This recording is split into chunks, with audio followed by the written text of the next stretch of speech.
രാഹുൽ, നീ ഇവിടെ ഇരിക്കായിരുന്നോ? എവിടെയൊക്കെ നോക്കിയെന്നറിയോ? ദാ ചായ.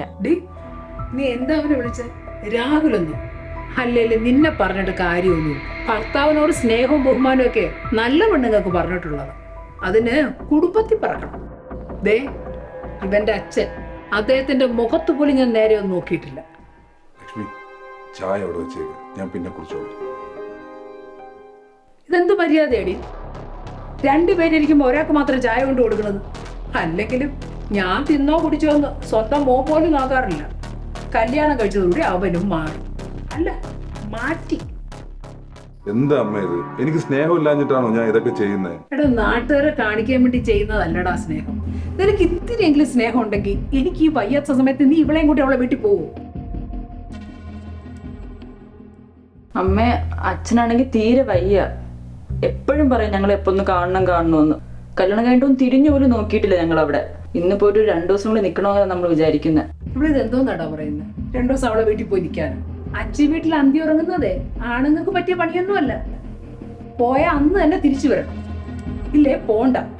പിന്നെ നീ നിന്റെ വീട്ടിൽ പോവേ, 2 ദിവസം നിക്കേ, നിനക്ക് എന്ത് വേണോ ചെയ്യാം. നീ പോയാ ഇന്ന് തന്നെ തിരിച്ചു വരണം. അമ്മ പറയണ മോന് മനസ്സിലായി? ശരി അമ്മ.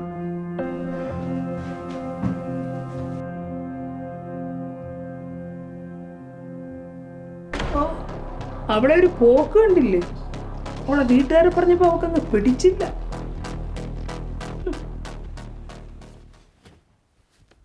രാഹുൽ, ഇത് കുറച്ച് കൂടി പോയി. ഇന്ന് എന്റെ വീട്ടിൽ പോകുന്ന നമ്മൾ രണ്ടുപേരും കൂടെ തീരുമാനം. എൻ്റെ ഇടയിൽ നിങ്ങൾ അമ്മ അറിയുന്നതിന്റെ അഭിപ്രായം പറയുന്നേ. അതെല്ലാം കേട്ട് തലകൂലിക്ക് ഒരു അമ്മയുടെ മോനും. ലക്ഷ്മി, നമ്മളോട് പോവാൻ അമ്മ പറഞ്ഞല്ലേ? പിന്നെ ഇന്ന് വരാൻ പറഞ്ഞത് അമ്മയ്ക്ക് വയ്യാത്തോണ്ടല്ലേ? അമ്മയ്ക്ക് ഒരു അസുഖവും ഇല്ല. എല്ലാം അമ്മയുടെ അടവാ. അമ്മയ്ക്ക് വയ്യെന്നും പറഞ്ഞ നമ്മുടെ ഹണിമൂൺ അമ്മ മുടക്കിയത്. നമ്മൾ എവിടെയെങ്കിലും പോകുന്നു പറഞ്ഞാൽ അപ്പ അമ്മയ്ക്ക് അസുഖം വരും എവിടെന്നെങ്കിലും. നീ എന്നെ എന്ത് വേണോ പറഞ്ഞു, അല്ല എനിക്ക് പ്രശ്നമില്ല. പക്ഷെ വെറുതെ ആവശ്യമില്ലാതെ എന്റെ അമ്മ എന്തെങ്കിലും പറഞ്ഞ് വേദനിപ്പിച്ചാലുണ്ടല്ലോ, ഞാൻ പിന്നെ ഇങ്ങനെ ആയിരിക്കില്ല പെരുമാറുന്നത്. രാഹുൽ, നീ എന്നെ കെട്ടിയെന്നും പറഞ്ഞേ എനിക്ക് എന്റെ വീട്ടിൽ പോയി നിൽക്കാനുള്ള അവകാശം ഇല്ലേ?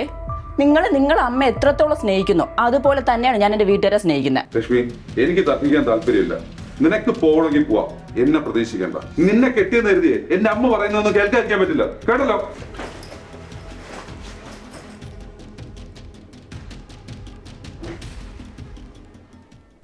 നിനക്ക് ചെയ്യാൻ പറ്റൂല്ലെങ്കിൽ പറ്റൂലെന്ന് പറയണം. നീ ശരത്തിന്റെ അടുത്ത് പറയാത്തത് നിനക്ക് എല്ലാ ജോലിയും കൂടെ ഒറ്റയ്ക്ക് ചെയ്യാൻ പറ്റൂലെന്ന്. ശരത്തേട്ടന്റെ അടുത്ത് പറഞ്ഞിട്ട് ഒരു കാര്യമില്ല അമ്മേ. ആ തള്ള പറയുന്നതാ ശരത്തേട്ടന് വേദവാക്യം. ഞാൻ നിന്നെ അവന് കെട്ടിച്ചു കൊടുത്തതേ അവന്റെ കാര്യം നോക്കാനാ, അല്ലാതെ അവന്റെ അച്ഛന്റെ അമ്മേരെയും കാര്യം നോക്കാനൊന്നുമല്ല. അവിടെ കഞ്ഞിയും കറി വെച്ചു കിടക്കേണ്ട കാര്യമൊന്നും നിനക്കില്ല. ശരത്തേട്ടൻ ഉടൻ തന്നെ ദുബായിലേക്ക് പോകുന്നാ പറഞ്ഞത്. എന്നെ കൊണ്ടുപോകുന്നില്ലെന്നാ പറഞ്ഞേ. ഞാൻ എന്തായാലും അവിടെ നിക്കില്ല, ഞാൻ ഇവിടെ വന്നേ നിൽക്കൂ. എടി വണ്ടി, നീ ഇവിടെ വന്ന് നിന്നിട്ട് എന്തോ ചെയ്യാനാ? ഭർത്താവിന്റെ കൂടെ വേണം നിൽക്കാൻ. ഇത്ര ദൂരെ ഒന്നും ഭർത്താക്കന്മാരെ ഒറ്റയ്ക്ക് വിടാൻ പാടില്ല. ഈ കാലത്തൊക്കെ ഭാര്യമാർ അടുത്തില്ലെങ്കിലുണ്ടല്ലോ, ദൂരെ പോണ ഭർത്താക്കന്മാരെ നമ്മുടെ കൈവിട്ടു പോകും. പിന്നെ അമ്മയുടെ മരുമോൾ എന്ത് പറയുന്നു? അവളുടെ കാര്യം അതല്ലേ രസം. ഇന്ന് അവള് രഹസ്യമായിട്ട് അവനെയും കൂട്ടി അവളുടെ വീട്ടിൽ പോകാനൊരുങ്ങി. ഞാനതങ്ങ് മനോഹരമായിട്ട് മുടക്കി. അത് ശരിയാ അമ്മേ. ഇപ്പോഴേ എല്ലാം അങ്ങ് വിട്ടുകൊടുത്താ അവള് ചേട്ടനെ കൊണ്ടങ്ങ് പോവും. അവസാനം ചേട്ടൻ ഒരു പെൺകോന്തനായി പോവും. ഞാൻ പറയുന്നതിനപ്പുറം അവനില്ല. ഇനി അങ്ങോട്ടും അങ്ങനെ തന്നെ. നീ ഒരു കാര്യം ചെയ്യും, നീ ശരത്തിന്റെ അടുത്ത് ഇങ്ങോട്ട് വരാൻ പറ. 2 ദിവസം ഇവിടെ വന്ന് നിൽക്കും നിങ്ങള്. ഇത് അവന്റെയും കൂടെ വീടല്ലേ? അത് പറ്റില്ല അമ്മേ. ശരത്തേട്ടന് ഭയങ്കര തിരക്കാ. ആ തള്ള ഞങ്ങൾ ഓരോരുത്തും വിടില്ല. ഇപ്പൊ തന്നെ ഞാൻ കള്ളം പറഞ്ഞ അവിടെ നിന്ന് വന്നത്. ഞാൻ പോട്ടെ അമ്മേ. ഇനി നിന്ന് ആ തള്ളക്ക് സംശയം തോന്നും. ശരി, മോള് പോയിട്ടോ. ഓ, ഇങ്ങനത്തെ ഓരോ അമ്മായിയമ്മമാരുണ്ടെങ്കിൽ പാവം എന്റെ മോള്. കഷ്ടം.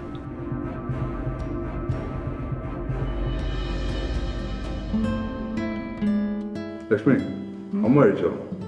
കഴിച്ചാൻ തോന്നുന്നു, ഞാൻ കണ്ടില്ല. നിനക്ക് ഇവിടെ എന്താ മലമറിക്കുന്ന പണിയുണ്ടോ? താണ്ടെ എന്റെ അമ്മയുടെ കാര്യം കൂടെ നോക്കാൻ വേണ്ടിയാണ് എന്നെ ഇവിടെ കെട്ടിക്കൊണ്ട് വന്നേക്കുന്നത്. എനിക്ക് എന്റെ അമ്മ കഴിഞ്ഞിട്ടേ ഉള്ളൂ, വേറെ എന്തും. മനസ്സിലായോ? അതെനിക്കറിയാം. എന്റെ അച്ഛന് സുഖമില്ലാന്ന് പറഞ്ഞിട്ടേ നിങ്ങൾ ഒരു വാക്കെങ്കിലും ചോദിച്ചോ? നീ അച്ഛന് സുഖമില്ലാന്ന് പറഞ്ഞപ്പോ പൊക്കോളം ഞാൻ പറഞ്ഞതല്ലേ? നീ പോകാത്തത് എന്റെ കുറ്റം കൊണ്ടാണോ? ഇവിടെ അമ്മയ്ക്ക് സുഖമില്ലാത്തപ്പോ എനിക്ക് വരാൻ പറ്റില്ല. കല്യാണം കഴിഞ്ഞ് ആദ്യമായിട്ട് പോകുമ്പോഴേ നമ്മൾ രണ്ടുപേരും അവർ പ്രതീക്ഷിക്കും. എനിക്ക് ഒറ്റയ്ക്ക് പോകാൻ വയ്യ. പിന്നെ നിങ്ങളുടെ അമ്മയുടെ അസുഖം അത് വേറെ മാറ്റിക്കാം. നീ ആരെ കുറിച്ചാണ് പറയുന്നതെന്ന് മറക്കണ്ട, എന്റെ അമ്മയെ കുറിച്ചാ. ഇന്നേ നിങ്ങളുടെ പെങ്ങൾ ഇവിടെ വന്നിരുന്നു. നമ്മുടെ യാത്ര മുടക്കിയതിനെ പറ്റിയേ നിങ്ങളെ അമ്മ വിശദമായിട്ട് പറയുന്നത് കേട്ടു. ഞാൻ പറഞ്ഞാൽ നിങ്ങൾ വിശ്വസിക്കില്ല എന്നറിയാം, എങ്കിലും പറഞ്ഞെന്നേ ഉള്ളൂ. പിന്നെ നമ്മുടെ ഹണിമൂണ് നിങ്ങളെ അമ്മ എങ്ങനെയാ മുടക്കിയെന്ന് ഞാൻ പറയേണ്ട ആവശ്യമില്ലല്ലോ. നിർത്തടി, നീ ഈ കാണിക്കുന്നതൊക്കെ നിനക്ക് വീട്ടിൽ പോവാതെ ഫ്രസ്ട്രേഷൻ തീർക്കാണെന്ന് മനസ്സിലാവാതിരിക്കാനേ ഞാൻ കിഴങ്ങനൊന്നുമല്ല. കേട്ടല്ലോ.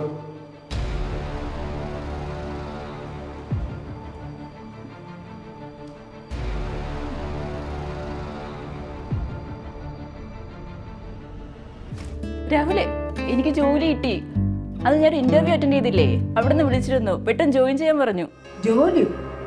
എന്ത് ജോലി? നീ ജോലിക്ക് പോയിട്ടാണോ ഇത്ര നാളെ നമ്മുടെ കുടുംബം കഴിഞ്ഞത്? നീ ജോലിക്ക് പോയി എന്റെ കാര്യങ്ങളൊക്കെ പിന്നെ ആര് നോക്കും? അത് ശരിയാ. പിന്നെ അമ്മയുടെ കാര്യങ്ങൾ ആരാ നോക്കുന്നത്? അടുക്കള കാര്യങ്ങൾ ആരും നോക്കൂ?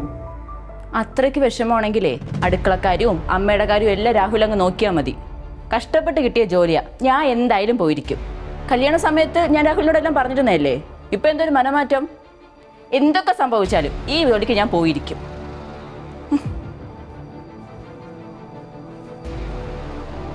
എടാ, അവൾ പറഞ്ഞിട്ട് പോയത് കേട്ടോ, ആരെതിർത്താലും അവൾ ജോലിക്ക് പോകില്ല. ഇപ്പോഴേ അവൾക്ക് ഇത്ര അഹങ്കാരം. ഇനി ജോലിയോടെ കിട്ടിയ നിന്റെ കയ്യിലൊന്നും അവള് നിൽക്കില്ല കേട്ടോ. അല്ലമ്മേ, അമ്മ പറഞ്ഞത് ശരിയാ. പക്ഷെ ഇത് നേരത്തെ അവള് പറഞ്ഞിട്ടുള്ളതാ, ആരെതിർത്താലും ജോലിക്ക് പോകും. എടാ, കല്യാണ സമയത്ത് എല്ലാവരും പഠിപ്പിക്കാമെന്നും ജോലിക്ക് വിടാമെന്നും ഒക്കെ പറയും. ആരെങ്കിലും അങ്ങനെ ചെയ്ത് നീ കേട്ടിട്ടുണ്ട്? ഇവളെ ഇപ്പം നീ പിടിച്ചാൽ കിട്ടും, ഇല്ലെങ്കിൽ നിന്റെ കൈ വിട്ടു പോകും. ഞാൻ പറയാനുള്ള പറഞ്ഞു, ഇല്ലെന്ന് നീ പറയരുതേ.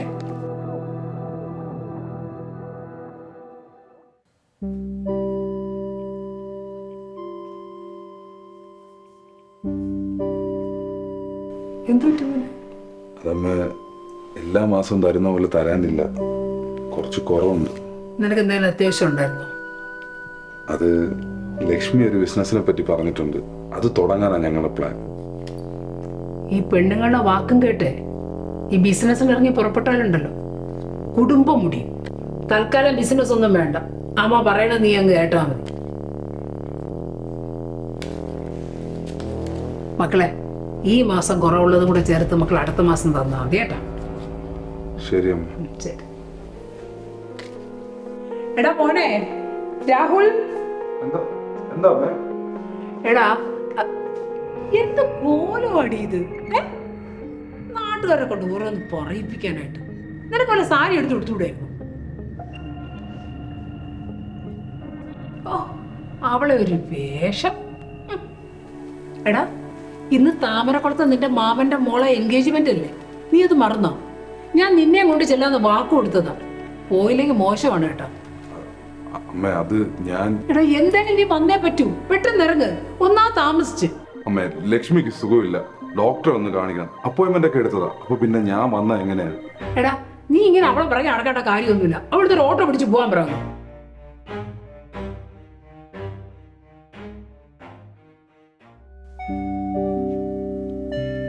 ലക്ഷ്മി, എനിക്ക് അമ്മയുടെ കൂടെ ഒരു എൻഗേജ്മെന്റിന് പോകണം, അതുകൊണ്ട് നീ അപ്പൊ ഡോക്ടറെ കാണാൻ എൻ്റെ കൂടെ വരുന്നില്ലേ? അത് പിന്നെ അമ്മ, എനിക്ക് എന്തായാലും പോയേ പറ്റുള്ളൂ. നീ ഒരു കാര്യം ചെയ്യ്, ഒരു ഓട്ടോ വിളിച്ചു പോക്കോ, അല്ലെങ്കിൽ ഞാനൊരു ഓട്ടോ വിളിച്ച് വിട്ടുതരാം. ഓട്ടോ പിടിച്ച് പോകാനൊക്കെ എനിക്കറിയാം, ഇയാള് വെറുതെ കഷ്ടപ്പെടണ്ട.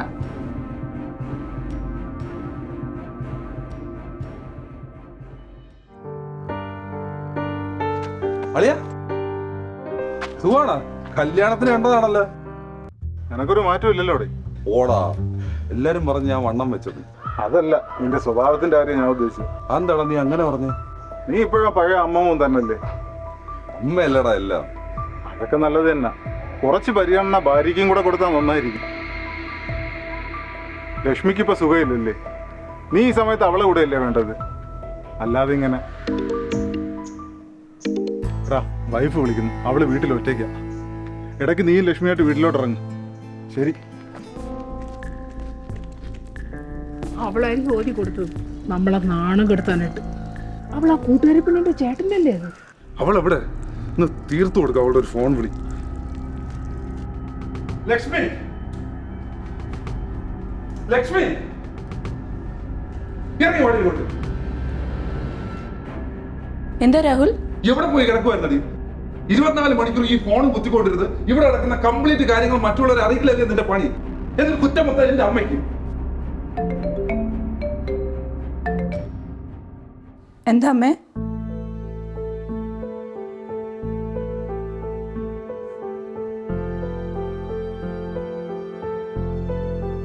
എടാ, നീ ഇത്രയും പറഞ്ഞിട്ട് നോക്കൂ, വല്ല കൂസലുണ്ടോ നോക്കണം.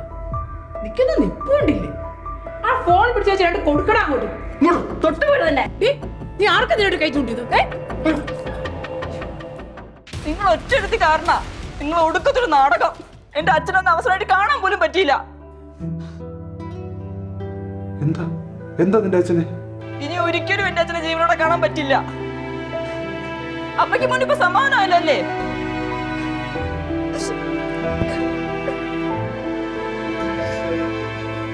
എൻ്റെ അച്ഛൻ ഇത്രയും സീരിയസ് ആണെന്ന് ഞാൻ അറിഞ്ഞിരുന്നില്ല. സോറി ലക്ഷ്മി, അമ്മയ്ക്ക് വയ്യാത്തോണ്ടല്ലേ. നിർത്തടോ. തന്റെ ഒരു അമ്മ, തനിക്ക് അമ്മ മാത്രം മതിയായിരുന്നെങ്കിൽ താൻ എന്തിനാ എന്നെ കിട്ടിയത്? എന്തിനും ഏതൊരു അമ്മ. താൻ ഇതുവരെയെങ്കിലും സ്വന്തം അമ്മ പറയാതെ എന്തെങ്കിലും കാര്യം താൻ ചെയ്തിട്ടുണ്ടോ? നിങ്ങൾക്ക് ഒടുക്കത്തെ പോസിറ്റീവ്നെസ്സാ. മകനെ കെട്ടിച്ചു വിട്ടാലേ അവനെ അവന്റെ വഴിക്ക് വിടണം, അല്ലാതെ അവരുടെ ജീവിതത്തിൽ കൈയെടുപ്പ് നിൽക്കരുത്. മോനെ സ്വന്തമായിട്ട് വേണമായിരുന്നെങ്കിൽ എന്തിനാ അവനെ കെട്ടിക്കാൻ പോയത്? രാഹുൽ, അമ്മ പറയുന്ന മാത്രം കേട്ട് ജീവിക്കാതെ സ്വന്തമായിട്ടൊരു തീരുമാനം താൻ എന്നാ എടുക്കാൻ പഠിക്കുന്നത്? ഒരുപാട് പ്രതീക്ഷയോടെ ഓരോ പെൺകുട്ടികളും ജീവിതത്തിലേക്ക് കടന്നു വരുന്നത്. അവിടെ എത്തുമ്പോഴോ ഇതുപോലത്തെ ഒരു അമ്മായി അമ്മയും ഒന്നിനും കൊള്ളാത്ത ഒരു ഭർത്താവും. ഇനി ഈ നരകത്തിലേക്ക് ഞാനില്ല. ലക്ഷ്മി, ഒരു കാര്യം തീരുമാനിക്കണേ. അമ്മയുടെ അനുവാദം നോക്കിയിരിക്കുന്ന മോനെ എനിക്കെന്നല്ല ഒരു പെണ്ണുങ്ങൾക്കും ആവശ്യമില്ല. താനേ അമ്മയും കെട്ടിപ്പിടിച്ചോണ്ടെങ്കിൽ ഇരുന്നോ.